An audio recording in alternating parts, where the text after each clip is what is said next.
الحمد لله الذي أنزل على عبده الكتاب ولم يجعل له عوجا قيما لينذر بأسا شديدا من لدنه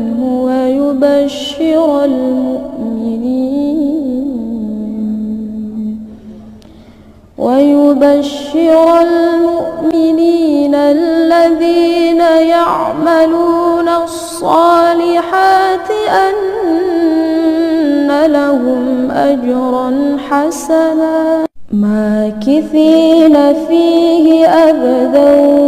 وينذر الذين قالوا اتخذ الله